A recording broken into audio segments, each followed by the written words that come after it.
ऐसे लोग हैं हमारी कश्मीर में जो ऐसे बदबख्त लोगों के साथ सपोर्ट करते हैं। कोई कपड़े फाड़ने वाले हैं, वो कहाँ पे हैं आज? जो कपड़े फाड़ लेते वो कहाँ पे आज? उनको पता नहीं है, वो तो रोजे रखते थे, गैरों के लिए रोजे रखते थे। आज इसके लिए तो वो दुआ ही मांगे, वही काफी है। सेफ्टी एक्ट लगाना है, जाके उनको लगाओ जो शराब बेचते हैं, जाके उनको पकड़ो जो चरस बेचते हैं, गांजा बेचते हैं, जिन लोगों ने हमारे कश्मीर का नाम बदनाम किया है, जिन लोगों ने हमारे कश्मीर का माहौल खराब किया, उनको पकड़ो। इस बेचारे का क्या है, जब गरीबों के साथ खड़ा रहता है तो इसका यही कसूर है कि हॉस्पिटल में रहा था। पहले तो उन लोगों को पकड़ो जो अंदर कुर्सियों पे बैठे होते हैं ऐसे एयर कंडीशन के सामने, उनको पकड़ो। दलाली होती है कुर्सियों पे, उनको पकड़ो। सबसे पहले जो जेल में गए थे, यानी कैद खाने में गए थे, वो यूसुफ अलैहिस्सलाम थे, जो कि बिल्कुल निर्दोष थे। जी हाँ, कुरान करीम इस बात का गवाह है। कुरान करीम यानी कि अल्लाह ताला की किताब, जिसमें यह वाज़ेह तौर पर सूरह यूसुफ में दर्ज है, जो हजरत यूसुफ अलैहिस्सलाम थे वो बिल्कुल निर्दोष थे। उनका कसूर क्या था जब वो कैद खाने में उनको रखा गया? यानी कि जिनके घर में वो, जिनके यहाँ वो पला था, अजीज मिस्र जो था, जो इनके मालिक थे, उनके घर में पला बड़ा था और धीरे धीरे जवान होता गया।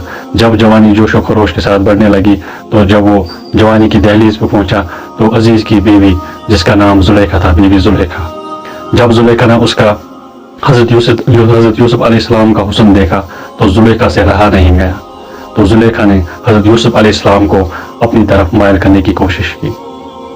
तो जो हजरत यूसुफ अलैहिस्सलाम थे वो तो पैगंबरों में से थे, चुने हुए बंदों में से थे। तो हजरत यूसुफ अलैहिस्सलाम को अपनी तरफ खींचने के बाद, लेकिन हजरत यूसुफ अलैहिस्सलाम ने अल्लाह तबारक व तआला से पनाह मांगी और जुलेखा से कहा कि अल्लाह मुझे पनाह में रखे, तुम्हारे खामद यानी कि अजीज मिस्र, उन्होंने तो मुझे पाल पोस कर बड़ा किया है, मैं उनकी अमानत में से खयानत कैसे करूं? लेकिन जुलेखा ने उसे मजबूर कर दिया। जब यूसुफ अलैहिस्सलाम ने इनकार किया, तो जुलेखा ने उसे ज़बरदस्ती करने की कोशिश की। तो हजरत यूसुफ अलैहिस्सलाम जब भागे, तो दरवाजे की तरफ जब यूसुफ अलैहिस्सलाम भागे, तो दरवाजे की तरफ अजीज मिस्र मौजूद था। जब अजीज मिस्र ने दरवाज़ा खोला, तो यूसुफ अलैहिस्सलाम दरवाजे के सामने बिल्कुल खड़े थे, जिनके पीछे हजरत यूसुफ अलैहिस्सलाम के पीछे अजीज मिस्र की बीवी यानी कि बीवी जुलेखा थी। तो जब अजीज ने यह वाक़ा देखा, तो जो जुलेखा थी, बीवी जुलेखा थी, उसने कहा तुम ऐसे शख्स के साथ कैसा सलूक करोगे जो कि तुम्हारे पीठ पीछे तुम्हारी बीवी के साथ बदकारी करने के इरादे से आया था। तो हजरत यूसुफ अलैहिस्सलाम ने फरमाया कि नहीं, बल्कि इसी ने मुझे अपनी तरफ मायल करने की कोशिश की, मैं बिल्कुल सच्चा हूँ, मैं अपने रब से पनाह मांगता हूँ। तो एक कहने वाले ने कहा कि आप इस बात की शनाख्त कीजिए, आप सबूत देखिए। अगर यूसुफ अलैहिस्सलाम का कुर्ता आगे से फटा हुआ है, तो हजरत यूसुफ अलैहिस्सलाम झूठे हैं और जो बीवी जुलेखा है वो सच्ची है। लेकिन अगर कुर्ता पीछे से फटा हुआ है, तो यूसुफ अलैहिस्सलाम बिल्कुल सच्चे हैं और जुलेखा झूठी है। लेकिन जब उस बात की शनाख्त की गई, तो यूसुफ अलैहिस्सलाम का कुर्ता जो था वो पीछे से फट गया था, जो कि बीबी जुलेखा ने दरवाजे की तरफ भागते हुए पीछे से खींचा था और वो कुर्ता पीछे से फट गया था। लेकिन उन सब निशानात के बावजूद भी यूसुफ अलैहिस्सलाम को कैद खाने में रखा गया, वो भी पूरे 7 साल तक यूसुफ अलैहिस्सलाम को कैद खाने में रखा गया। उसके बाद होंगे, तो जब यूसुफ अलैहिस्सलाम को कैद खाने में रखा गया, तो पूरे 7 साल तक वो कैद खाने में रहे, वो भी बिल्कुल निर्दोष थे जब यूसुफ अलैहिस्सलाम कैद खाने में रखे गए। तो अब जो कैद खाने में जाने वालों में से जो है, वो सबसे पहले हजरत यूसुफ अलैहिस्सलाम थे, जो कि बिल्कुल निर्दोष थे, साफ और सुथरे। आपने 2-3 दिनों से देखा ही होगा हमारी कश्मीर की हालत कहां से कहां पहुंच गई है। मुझे ये समझ नहीं आता, ये PSA का मतलब क्या है? मैं बिल्कुल अनपढ़ हूँ, मैंने कुछ पढ़ा ही नहीं है, मुझे पता ही नहीं है PSA का मतलब है। तो मैंने किसी से पूछा कि PSA का मतलब क्या है, तो उन्होंने मुझे बोला कि PSA का मतलब ये है पब्लिक सेफ्टी एक्ट, यानी कि पब्लिक सेफ्टी एक्ट। मैंने बोला ये पब्लिक सेफ्टी एक्ट है, तो इसका मतलब जो मेरा साहब है वो दंगा फसाद कर रहे थे, शायद वो पब्लिक जो लोग हैं उनको भड़का रहे थे, शायद इसलिए उनको एक्ट लगा। तो यही बात हुई ना, जो PSA का मतलब है पब्लिक सेफ्टी एक्ट है, ये बिल्कुल सरासर गुंडागर्दी है। आप देखिए मेरा साहब के हक में कहाँ से बात करने के लिए आए थे, दिल्ली से, उनको भी यहाँ पे जबरदस्ती बंद किया गया है। कहाँ का कानून है? आप देखिए, अगर आपके पार्टी अपोजिट है, वो आम आदमी पार्टी के लीडर हैं वो आम आदमी पार्टी से आए थे मेहरा साहब के हक में बात करने के लिए, लेकिन उनको भी बंद कर रखा है।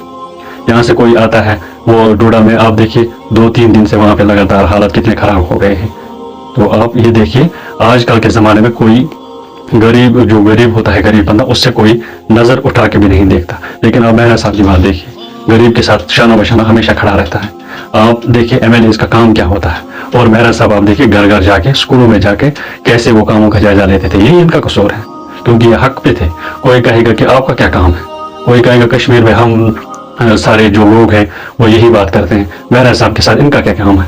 लेकिन मैं आपको कहना चाहूँगा, हमने भी देखे बहुत सारे MLAs, हमने भी देखे बहुत सारे लीडर, मेरी भी एज हो गई है, करीबन 33 साल मेरी भी एज है, मैंने भी देखे। लेकिन जैसा मैंने मेहरा साहब का MLA का जो मेहरा साहब देखा है, वैसे मैंने अपनी ज़िंदगी में कोई भी लीडर नहीं देखा है। आप देखिए वो डोडा के MLA हैं, हमारे भी यहाँ MLA है। मेरा एक पर्सनल काम है MLA के पास, जो हमारा MLA पड़ता है करीबन 1 महीने से लेके 1 महीना हो गया मैं अपने MLA को ढूंढ रहा हूँ। मैंने उनको फ़ोन किया था उनके दफ्तर, लेकिन अभी भी कभी कहते हैं कि वो बाहर गए हैं, कभी कहते हैं कि वो दिल्ली गए हैं, कभी कहते हैं कि वो लंदन गए हैं। आप देखिए 1 महीने से मैं ढूंढ रहा हूँ, उसको पर्सनली काम है, लेकिन अभी वो मिलता नहीं है मुझे। मैं भी एक गरीब हूँ, मुझे पता है गरीब के, जो गरीब होता है ना उसी को दर्द होता है। आप देखिए किसी, ये रहा ये हमारा MLA, हमारा MLA की बात छोड़ो, 1 महीने से मैं ढूंढ रहा हूँ, मैं गरीब हूँ, कहाँ मिलेगा मुझे। आप देखिए मेहरा साहब है, आप देखिए कहते कैसे लोगों के साथ शाना बशाना खड़ा रहता था। आप देखिए हमारे MLAs को ढूंढोगे वो आपको दिल्ली में मिलेंगे, हमारे किसी और लीडर को देखोगे वो आपको लंदन में मिलेंगे, श्रीनगर में मिलेंगे। लेकिन जब से मैंने ये मेहरा साहब को देखा है, हमेशा डोडा में ही रहता है। कभी एक स्कूल में जाता है, कभी किसी गरीब के घर जाता है। मैंने पिछली बार एक वीडियो देखा, एक चाचा जी के साथ उनकी दुकान पे, उनकी शॉप पे गए थे, उनको बोल रहा था कश्मीर कैसा दुकान कुछ ही चला, परवरदिगार करने चाहा, पता नहीं उनकी भी कोई हेल्प की होगी। आप देखिए आजकल के ज़माने में, अगर खुदा की कसम, मैंने आपको बोला मैं भी एक गरीब, आजकल के ज़माने में अगर कोई शख्स, आजकल के ज़माने में 30,000 सैलरी होगी, 30,000, वो उस 30,000 में वो अपने आप को मुझे लगता है माइकल जैक्सन समझता है। आजकल के, मैं सबकी बात नहीं कर रहा हूँ, अल्हम्दुलिल्लाह हमारे कश्मीर में बहुत सारे नेक दिल इंसान हैं, पर अल्लाह तबारक व तआला उनको सही सलामत रखे। मैं सबकी बात नहीं कर रहा हूँ, मैं कुछ गिने चुने लोगों की बात कर रहा हूँ। मैंने देखे हैं ऐसे हालात, कुछ लोग ऐसे हैं जो जिनकी सैलरी 30,000 है, उनके साथ अगर मस्जिद में कोई गरीब खड़ा रहेगा ना, अल्लाह की कसम उनको ये भी बर्दाश्त नहीं होगा कि गरीब, जो मस्जिद है, हालांकि वो अल्लाह तबारक व तआला का घर है, लेकिन वो मस्जिद पाक में भी गरीब के साथ खड़ा नहीं रहते। उनको घिन आती है, वो सोचते हैं कि हम मस्जिद पाक में, जब हम मस्जिद में हैं, हमारे कपड़े जो हैं ये बिल्कुल साफ सुथरे हैं, इनको खुशबू आती है। वो गरीब बेचारा पता नहीं कहाँ से मजदूरी करके आया होगा, उसके कपड़ों से पता नहीं क्या बदबू आई होगी, वो शायद उसकी बदबू मेरे कपड़ों से लग जाएगी। शायद मेरी बात आपको सही ना लगे, लेकिन अल्लाह की कसम आजकल के हालात में ऐसे ही हालात हैं। आजकल की दुनिया में, खास करके हमारे कश्मीर में ऐसे हालात हो गए हैं। मैंने आपको बोला, कोई अगर 30,000 20,000 जो सैलरी लेता है, वो अपने आप को, अगर कोई मजदूर होता है, वो मजदूर की तरफ देखता भी नहीं है। वो मजदूर के साथ, यानी कि हमारे इस्लाम में कहते हैं कि सलाम को फैलाओ, मुसाफा करो एक दूसरे से। लेकिन जो वो अपने जो 20,000 या 30,000 सैलरी लेता है, वो मजदूर के साथ मुसाफा करने के लिए भी तैयार नहीं है। जब वो मुसाफा नहीं करता, अब देखिए मेहरा साहब देखिए गरीबों के साथ कैसे खड़ा है, गरीबों के घर जाता है, उनके घर चाय पीता है। अब देखिए आपने देखा ही होगा, मेहरा साहब के जो फादर हैं बिल्कुल वो बीमार हैं, वो 3 महीने या 2 महीने की उनकी बेटी है, छोटी है, जो उनकी माँ है 70 साल की है। क्या हाल होगा। वो जो उसके फादर है वो बोलते थे, मैं जो DC साहब है, एडमिनिस्ट्रेशन DC साहब है, उनसे हाथ जोड़कर माफ़ी मांगता हूँ। लेकिन ये समझते नहीं है, शायद उनको समझ नहीं आता। वो बाल बच्चे उनके बाल बच्चे नहीं हैं शायद, इसलिए ये ऐसा करते हैं। अगर पब्लिक सेफ्टी एक्ट लगाना है, जाके उनको लगाओ जो शराब बेचते हैं, जाके उनको पकड़ो जो चरस बेचते हैं, गांजा बेचते हैं, जिन लोगों ने हमारे कश्मीर का नाम बदनाम किया है, जिन लोगों ने हमारे कश्मीर का माहौल खराब किया, उनको पकड़ो।